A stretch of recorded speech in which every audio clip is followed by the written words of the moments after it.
Greetings, YouTube. How about we talk about the senselessness of mindless consumption?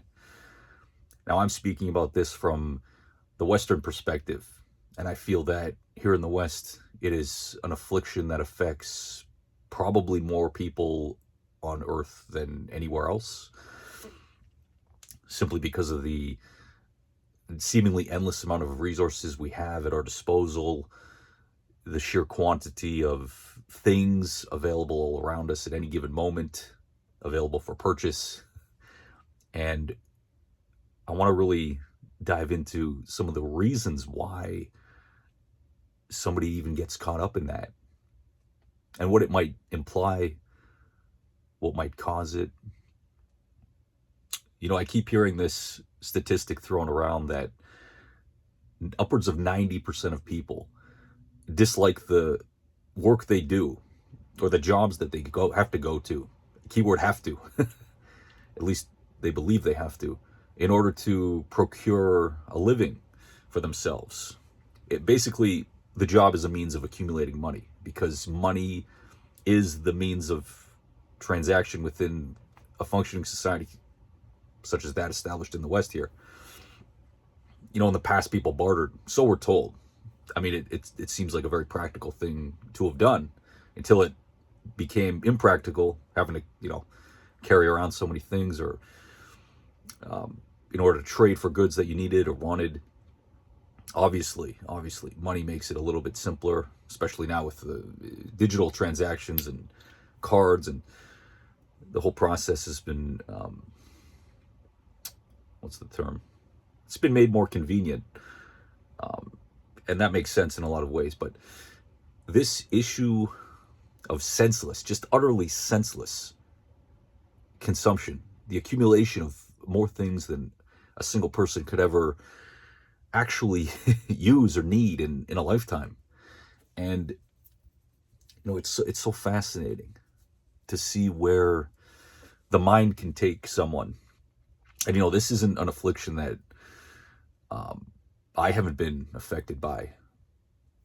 And I'd like to, share my perspective on where I have come from dealing with just, let's simplify it, saying collecting things, because that's ultimately what it comes down to. You're collecting things by consuming things.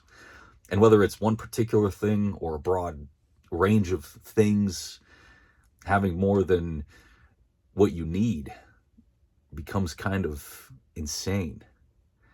And it's definitely nice having things. I love having things, all those creature comforts.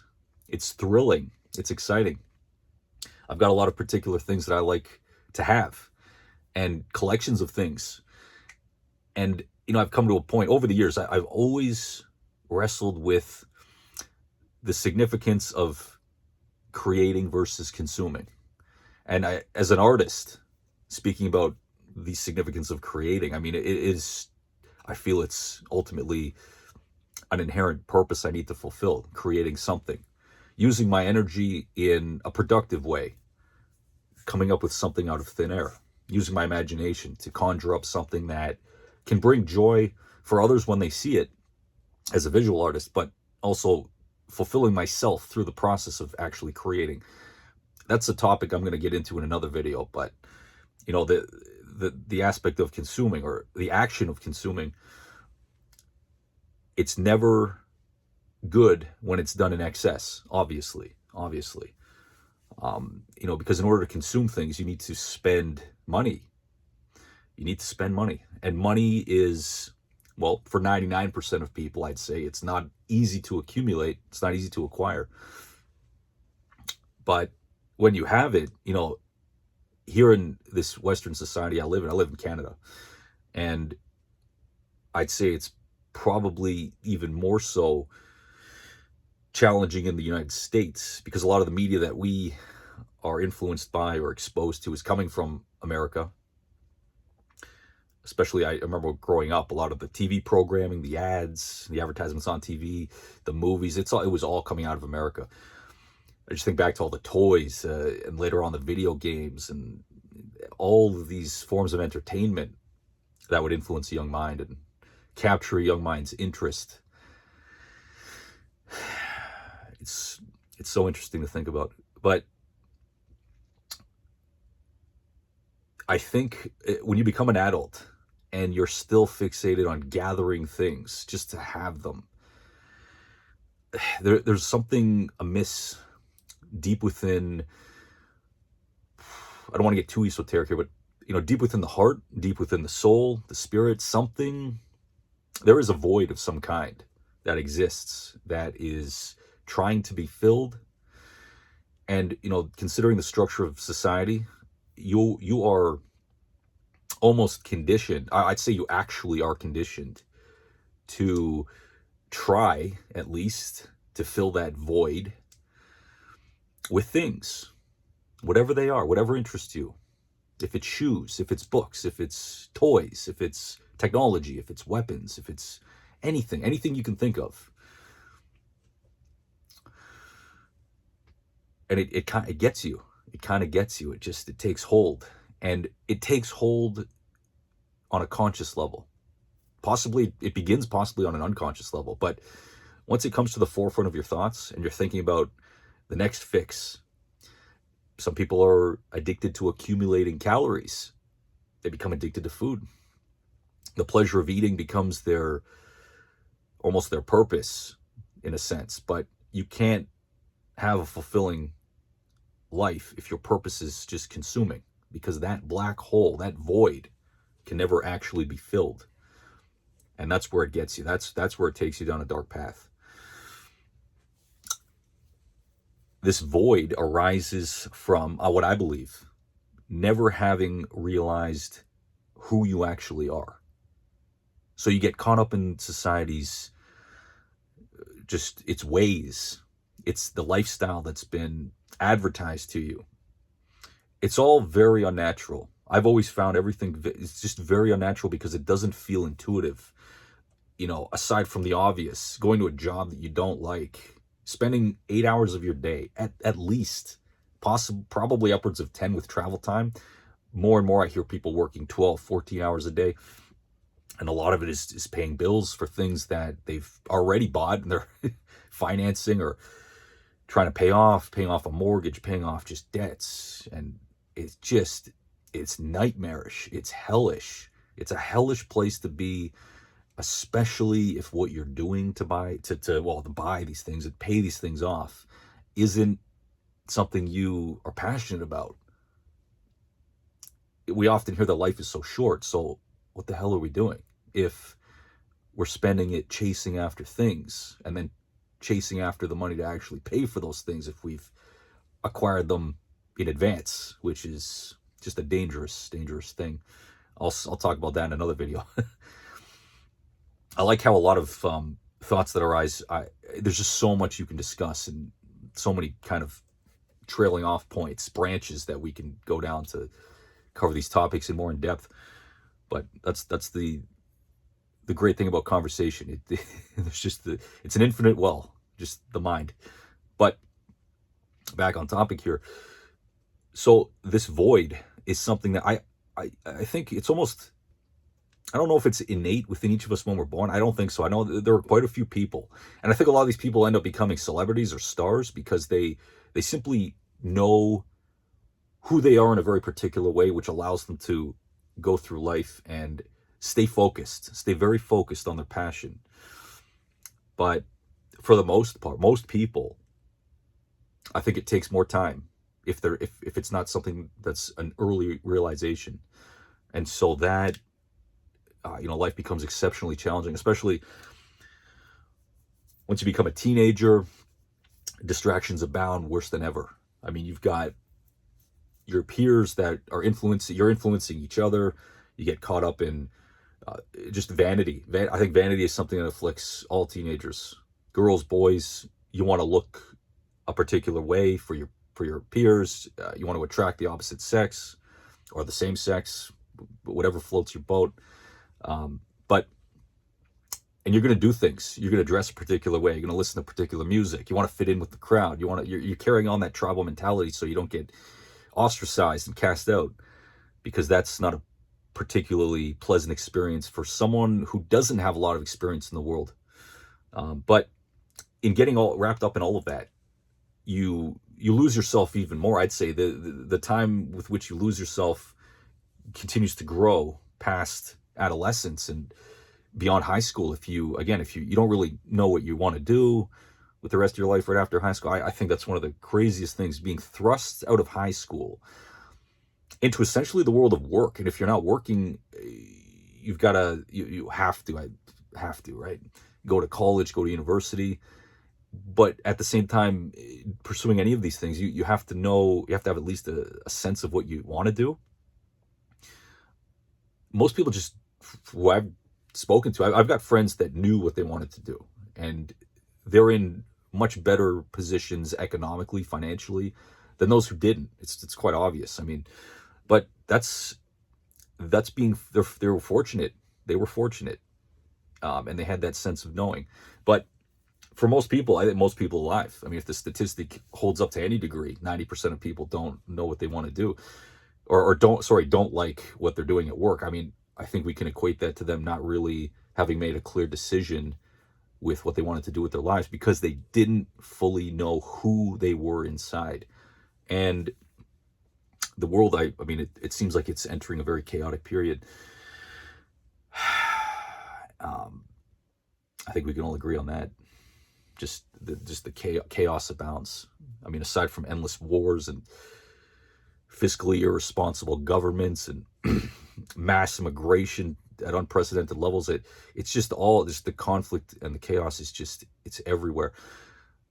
But even before all of this that arose to the degree it has today, society still had issues, especially the society I've grown up in here in Canada, and I've always been at odds with the system that moves you through it so quickly. It's literally like a meat grinder. You just get pushed through it, and you don't really have enough time to stop and think, especially when distractions abound as they do. I mean, I'd like to make a video on how my experience was as a millennial, because I didn't have daily internet access until I was 18. So I grew up without household internet access for a long time. And, the things I did to pass time, I'm grateful that I wasn't in front of a screen as often as people today, especially the newer generations, Gen Z, Gen Alpha, we hear about, Gen Beta now, the newest generation to enter the fold. But yeah, and you see the challenge even then for myself. It was so I always had that question gnawing at me. People always ask me, what did you want to do? Or what do you want to be? I ask my students when I teach them too. It's curious. A lot of them have, I kind of, it's like a social experiment in a sense, because some are really excited to tell me, and some will just say, I don't know. And they're very young. So I say, oh, you got plenty of time, but it might be wise to start thinking about it a little bit. Just start thinking about what interests you, because it's going to help you throughout the rest of your life, basically.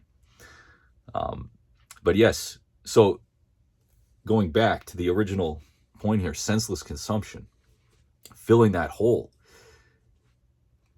Unless you pause and really think about who you are, what your purpose is. And again, your purpose can be discovered. Again, this is another full video topic to discuss, to dive into. Could be a whole video series. We'll see where that goes. But self-discovery.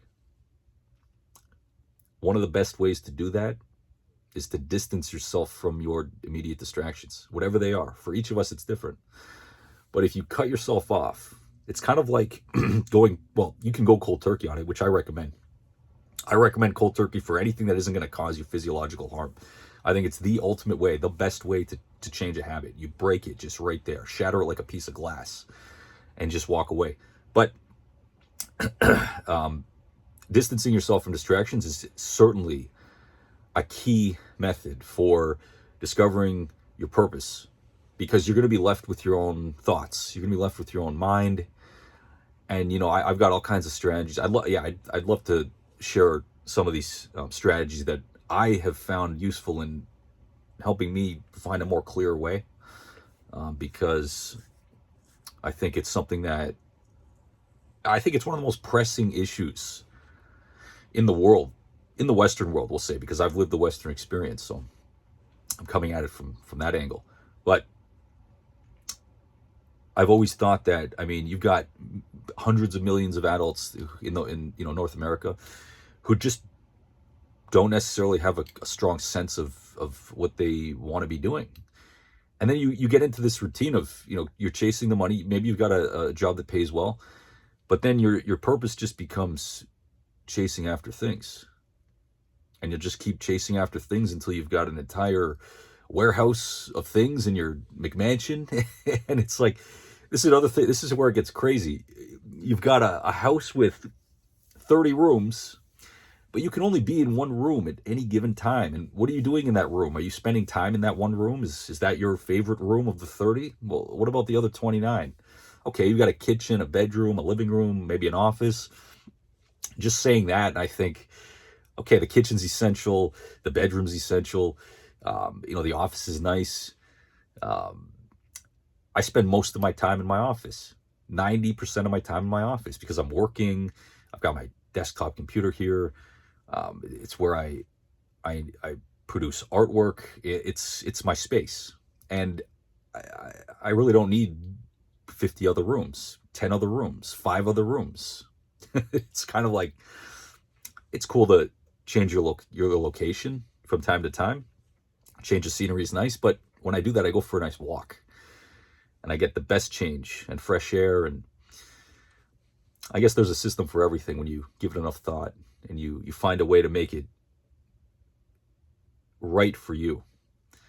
But that endless chase to fill that void, I think it causes a lot of havoc, not only on an individual scale, but within the greater whole of society, because you've got a million people competing for things they're competing because they think it's the thing to do. But like, who are you competing against? I mean, you try to compete with the Joneses. I'm going to make a video on that topic. Competition is completely absurd if you think about it. Not everybody is equally skilled. Not everybody is equally intelligent. Comparing yourself with another person is virtually, it's madness. I mean, you are your own competition. Your objective, I've always thought, is to challenge yourself, the person you were yesterday. It sounds so cliche. Challenge the person you were yesterday with the person you wake up to today, and see if you can do better. See if you can be more efficient. See if you can make wiser, smarter, healthier decisions that will carry you further for the next day. But yes, overcoming the void so you don't become a senseless, mindless zombie consumer. Things are fun. Things are nice to have. Like I said, I love my treasures. I've got plenty of treasures. But I look at them all and I think, well, there's a library of treasures, and they're nice to look at.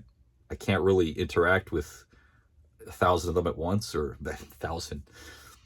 I think I've got maybe 1,000 comic books in my collection. That's been over like 20 years of collecting here and there once in a while. It adds up. It adds up pretty quickly. I could say I've always loved comic books because I'm an artist, so it's something that links me to the passion, or I'm linked to because of the passion. But it's more of a study now when I observe a comic book. It's way beyond the text. It's all about the visuals. But that aside, I don't mean to digress again here. I can't say I've got tons and tons of any one particular thing, because I realized in my early 20s, I realized that, and I got rid of a lot of things from my childhood I was holding on to before I went back to school. And yeah, at that moment I had a real kind of epiphany that this just wasn't serving me. It wasn't serving me in a fruitful way. Because you can latch on to any one thing and just spend your life trying to gather all of it. But to what end? To what end? I've always found it kind of horrifying seeing somebody with a shelf that's just covered with like little figurines or little trinkets. I mean, it's just like, it's just so weird to see. Now, a shelf full of books is a little bit different. Books are they're in their own kind of category, like actual paperback books. Books, well, we'll talk about books in another video. I've got so many ideas I want to share, but thoughts I want to explore. Books don't count. You can have a wall of 1,000 books. That's perfectly fine. But a wall of 1,000 objects that are really meant just for visual enjoyment, it's definitely cool. I've seen some cool displays of things like Lego and art. I mean, artwork's another thing. I think that's something you can't necessarily have too much of, especially if you're creating it yourself. There's no limit to how much you can produce. I mean, as much as you can make in a lifetime. That's a healthy goal. That's an amazing goal. That's kind of my goal, to produce as much artwork as I can to my standard, and always trying to push past my current standard. But yeah, I don't want to keep you guys too much longer. I know this video is carrying on now. It's my longest video to date. But this, I mean, I could discuss this for days. This is something so important. This topic of senseless consumption and why people do it, filling in that void, where that void comes from. Why is it there? Is it conditioned? Are we conditioned to fill it? Does society kind of instill this void within us? Possibly. We see a reflection of really nothing, just vices and bad habits in a lot of the media that we're exposed to, and maybe it instills this thought that it's the only way to be, chasing after accumulating things. But when you find fulfillment and purpose within yourself, you'll be much more able and certainly willing to kind of take a step back and just look at everything for what it is, and realize that what's most important when it comes to personal fulfillment is being a creator and producing. And again, like in the service of others, that's possibly, I mean, that's truly fulfilling. I mean, that's the greatest sense of purpose, is creating / producing something that everybody wants. Even better if they need it. Now, I mean, you could say everyone needs food, everyone needs entertainment. It's definitely a need, but it can certainly get out of hand for each of us if we become fixated on absorbing entertainment. I mean, yeah. I mean, you can collect digital entertainment. I'm sure a lot of you fine folks out there have digital libraries of movies and TV shows and video games. And how many people have bought a movie and still wrapped up in the plastic, it hasn't been removed? Or you've bought games on Steam and you haven't played them, but they were cheap and on sale, so you just had to grab them. We've all been there. Maybe not in that regard, but in other ways. Everyone's always a lot of people have garages full, or storage lockers full of treasures they've accumulated. And, there's a senselessness to it all that I think we ought to consider and really think about and become aware of, so that we can make smarter decisions moving forwards. Anyways, friends, if you've stuck around this long, I sincerely thank you. And if you found this video enjoyable, informative, interesting, entertaining, let me know. I'd love to hear your comments, your thoughts, anything you'd like to contribute regarding this video. Leave a comment, leave a like, and by all means, please subscribe. I'd love to share more content with all of you, and I'm looking to upload on a regular basis, certainly. So thanks again for taking the time out of your day to listen to me, watch this video perhaps, and I will see you guys in another video real soon. Take care. I wish you the best. See ya.